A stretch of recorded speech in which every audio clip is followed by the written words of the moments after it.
Mr. Bremmer has long argued that global leadership is fragmenting, and nowhere is that more visible today than in the escalating war between Iran, Israel, and the United States. Dr. Bremmer, really appreciate your time here on India Today. Let me start with the simplest but also perhaps the toughest question. We are 7 days into this war. Who is actually winning right now, Iran or the US-Israel alliance? Well, I mean, the Iranians are obviously losing in the sense that their navy's been destroyed. Their air defenses are non-existent, so sorties can be run over Iran now with impunity. Their leadership has the supreme leader and the military leadership has been decapitated, assassinated by the Israelis. I mean, this is not, and this is on the back of a country that already over the last 2 years had watched their proxy network anywhere from Hamas to Hezbollah to the overthrow of Assad in Syria to attacks on the Houthis in Yemen, watch the axis of resistance get systematically dismantled. So, I mean, the Iranians are by no measure in anyone's eyes actually winning here. Okay. But the United States is not doing this the way that Trump thought they would. Trump thought that there would not be significant military blowback in the region. He was wrong. He thought that there would be a very clear way to get from pre-war to a regime that he was more comfortable with, that would want to work with him. So far, he's been wrong. He didn't think there would be significant economic consequences, certainly not back in the United States. He's been wrong. And so unlike in Venezuela, where he had 20 different reasons for the war, it was democracy, and it was this guy is a thug and a criminal, and he stole the elections, and there's all of this illegal migration, and there's all of this illicit drug trade, and we want to get the oil. But if a day later, it didn't matter that he had, all these different reasons for the war, because he succeeded and everything worked out fine. But a week later, after declaring war that isn't officially a war, but it's a war, against the Iranians, suddenly everyone's poking holes in what Trump is trying to do because he's not being so successful. So, I mean, that's not a very concise answer to your question. But I don't think it's easy to just say, okay, the Iranians are losing. It's true, but it needs a broader explanation. Okay, so before I come into the goalpost question, because what is evident is the US is constantly shifting its goalpost, I want to understand from you, Dr. Bremmer, this is already a regional war involving the entire West Asia. So is this now the beginning of the World War III? It's not involving all of West Asia in the sense that the Gulf states are not directly at war with Iran. Iran has definitely fired off a bunch of drones and missiles at anything they can reach, particularly non-hardened targets. So even Oman, which was leading the mediation process of negotiations between the US and Iran, even Oman was hit. And we saw, missiles at Turkey that were struck down, and Azerbaijan got hit with launches from northwest Iran. So, I mean, definitely lots of countries are experiencing direct strikes from Iran, but that's different from saying it's a regional war. We don't see the UAE, the Saudis, the Qataris, others that have their militaries directly involved in fighting with Iran. Not at all. Not at all. And so you're not going to be surprised when I say this isn't remotely close to World War III. I mean, the Chinese, who have been very engaged with Iran, they buy 80% of Iranian exported crude.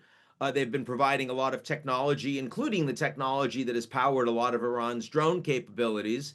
But China's basically told the Iranians, hey, we don't like this war, but you're kind of on your own.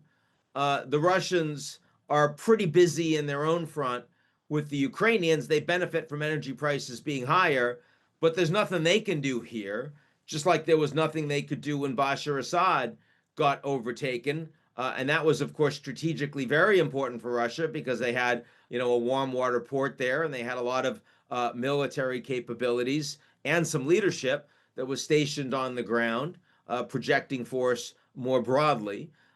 So no, I think this is what's interesting about this war is how few actors are directly involved. The United States and Israel went to war without even giving a heads up to their allies in advance. They had no idea. The Brits, who were told, we need your bases, but they weren't asked by the United States a day before, a week before, here's what we're planning, we'd like to work with you. Nor were the French, nor were the Germans, nor were the Spaniards, right? And this is NATO we're talking about. Okay. So I think what's remarkable is how few countries are actually involved in the fighting. Okay, so, that's an important question that you've answered, that we are not really close to World War III. So, Dr. Bremmer, let me ask you the third big question that is on everybody's mind. Why is Donald Trump constantly, almost in real time, shifting the goalpost? What started earlier was the stated objective that it was to cripple Iran's nuclear and missile capability, but now the conversation seems to be about regime change. So I think there are a few reasons for that. The first is that Venezuela was so successful, and it's not regime change, it's the same regime, but Maduro's gone, and some of the worst, most aggressive and brutal of Maduro's inner circle, like the former Minister of Interior, have been forced out. That it does not imply a transition to a democratically elected government. Trump is now referring to Delcy as the president as opposed to the acting president. He's also just reestablished diplomatic relations with Venezuela. So the extraordinary success, popular in the US, popular across Latin America, more support from Latin American governments to go after the drug lords in Mexico, joint activities with the US and Ecuador just in the last 24 hours. That all made Trump feel like I could do the same thing in Iran. I can have the Delcy moment with the mullahs, and that will be extraordinary for me. That's one reason he did it. Second reason he did it is because he's already had experience using his military force against Iran, and Iran has done nothing against the US in return. He saw that when he ordered the assassination of Qasem Soleimani, the head of the Quds Force, at the end of his first term. The Iranians talked a big game and did nothing. Then he had the 12-day war. The Israelis started it, but he got involved late, but he got involved.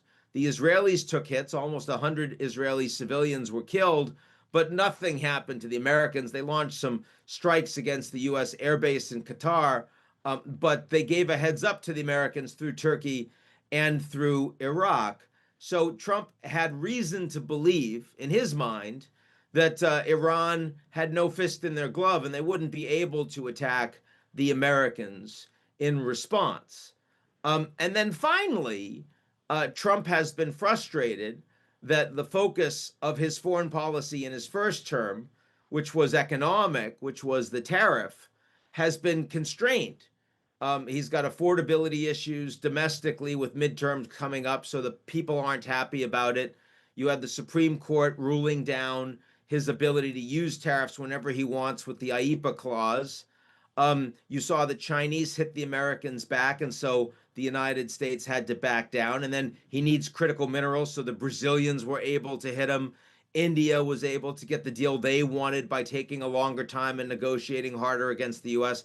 So suddenly, the economic route seemed more challenging, but militarily, Trump can do whatever he wants. Congress doesn't want to have any responsibility for that. There are no other countries that can hit the Americans back militarily the way they can economically. So I think for those three reasons combined, Trump felt particularly confident and capable and was particularly interested in a bigger military operation against Iran. And I think it was a huge mistake. I think that if Trump had just said, we're going to do the 12-day war again, open the aperture because they're rebuilding their nuclear capabilities and we told them not to, and they're expanding dramatically their ballistic missiles, and that's unacceptable, so we're going to take them out. and done that over the course of another 2 weeks, but no strikes against the top leadership, no thousands and thousands of sorties that leads to school kids getting blown up at what looks to be the hands of the Americans inadvertently, but nonetheless. All of that is really bad for the United States and makes Trump look like he bit off way more than he could chew here. Yes, and Donald Trump has been talking about him being the someone who was a peacemaker, and he wants a Nobel Peace Prize as well. But here he is seen as an aggressor, someone who has perhaps fundamentally underestimated Iran's ability to retaliate and also sustain a war. I think that's right. I mean, the fact that he did not have a plan ready to evacuate Americans from all of these countries shows that he really did not think that Iran would have this capability. The fact that he had to, on the fly, say, well, we'll provide insurance and maybe provide military escorts for tankers that are getting threatened, and the insurance companies privately aren't going to provide that insurance. That was a response on the fly. It showed a lack of preparation, a lack of belief that the Iranians would be capable of causing this kind of disruption. And obviously that makes President Trump look weaker here, and makes fewer people, even in the United States, believe in him. This war is not popular. Most Americans oppose it. Only a small percentage of Republicans support it. But if there is, God forbid, a mass casualty event against Americans, you're going to see the United States oppose this significantly. This is the guy that just put together the Board of Peace. I mean, you would have thought, if you've got a new Board of Peace and you're the chairman, there would have been some meeting of that group that would have at least rubber stamped the attacks against Iran. It's not the case at all. So, I mean, clearly, Trump is all over the map. He's had some successes, as we've seen in Gaza with the peace plan and with the hostages being returned, being released. He had success in Venezuela, but Iran is not a success for Trump. And the longer this war goes on, the worse it's going to be for him in the United States and more broadly. In the last 24 hours, Dr. Bremmer, a new peacemaker has arrived on the horizon, and this is China. Can China then play the peacemaker because they have sent a special envoy to negotiate and navigate? What leverage do you think they will have, and will US really agree to this suo motu mediation? I think the fact that they're sending in an envoy is nice. It shows that China's not taking sides, even though they've been a principal economic supporter of Iran, keeping the Islamic Republic afloat.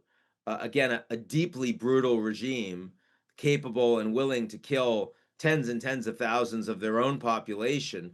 So, China has blood on their hands with that support, but they also work with the Saudis. They work with the Emiratis. They buy oil from them too. They also provide technology. There's a lot of trade.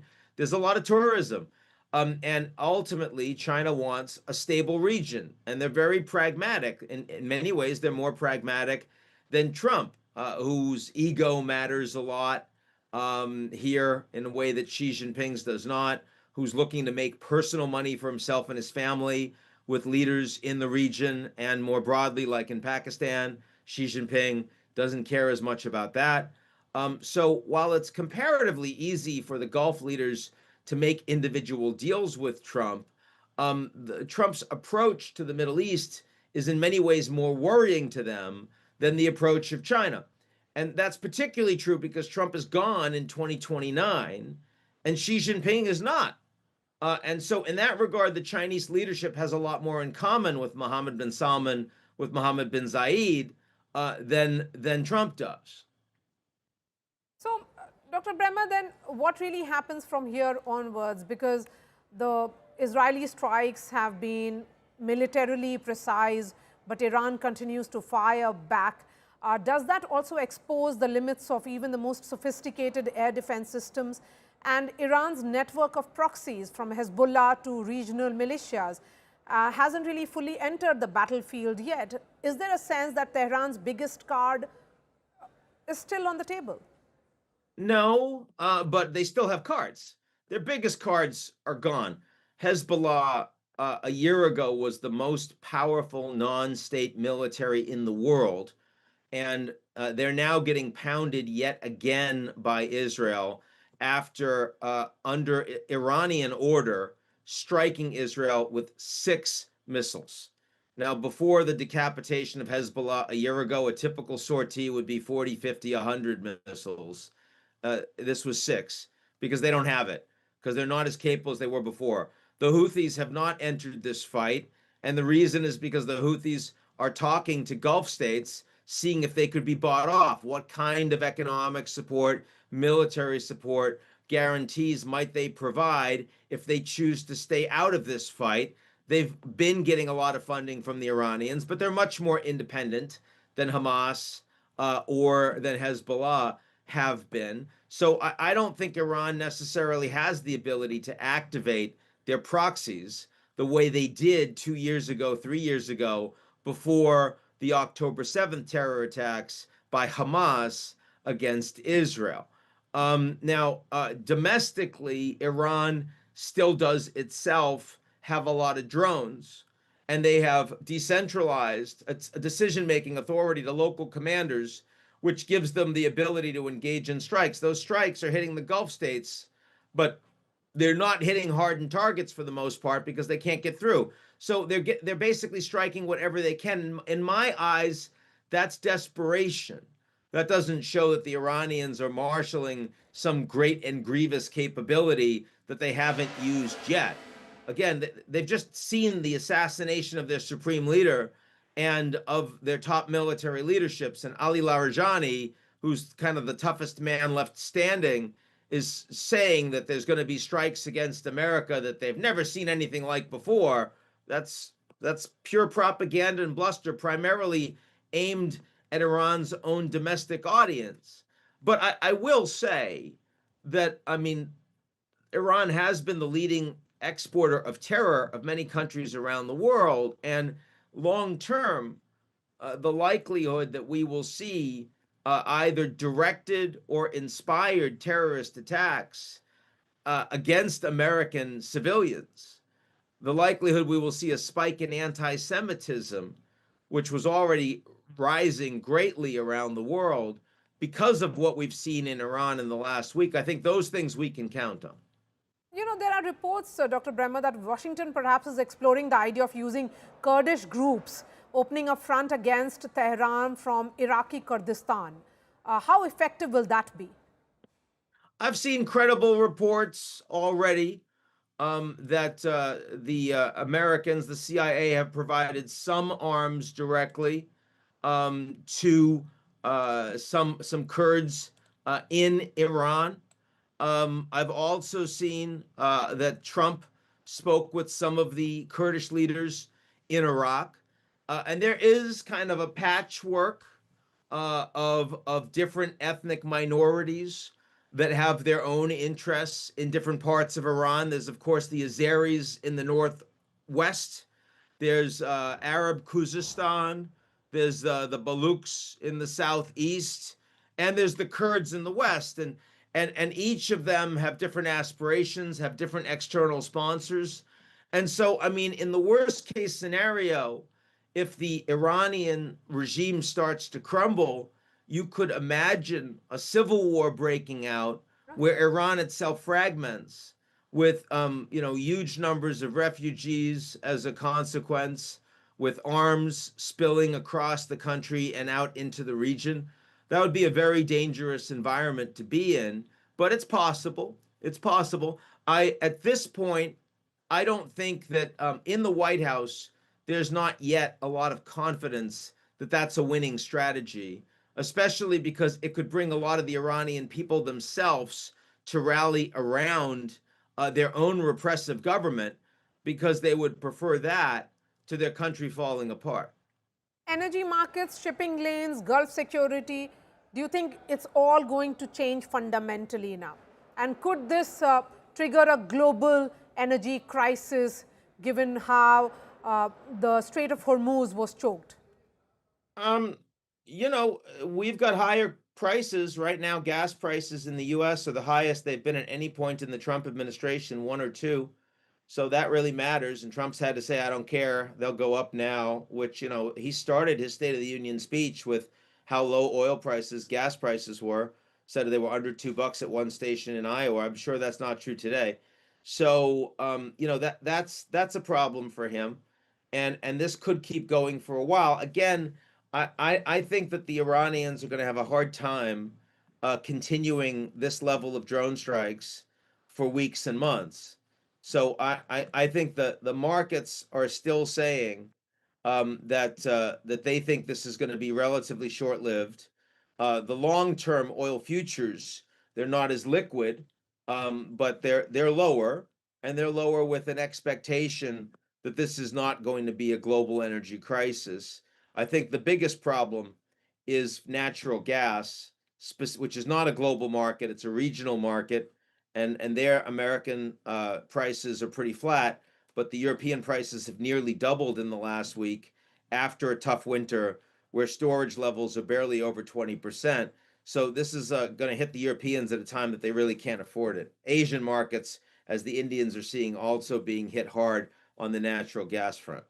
So you don't see this spiraling out of control, or perhaps becoming a situation where the countries will start stacking up on oil?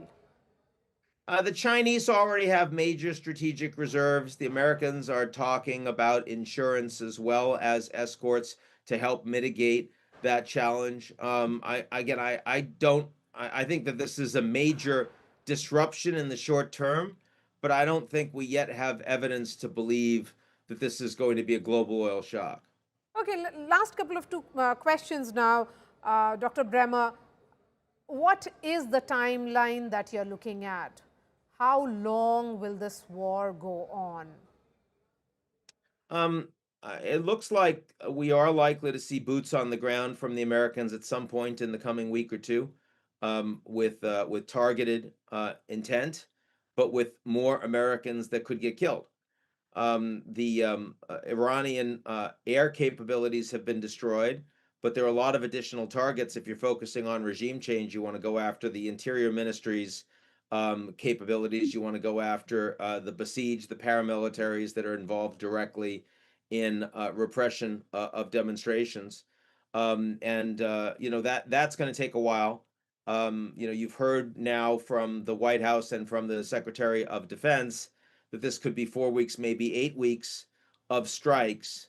Now, Trump could change his mind tomorrow and say, okay, the Iranians are reaching out to me and I'm willing to stop for now and talk to them. He's capable of doing that. But so far, I've seen no intention that is imminent. So it feels to me like we're going to be in this for a while now to come. The Americans have the capacity to end this war at any moment. It's up to Trump. That is, as they say, a curse and a blessing. So when does this war end actually?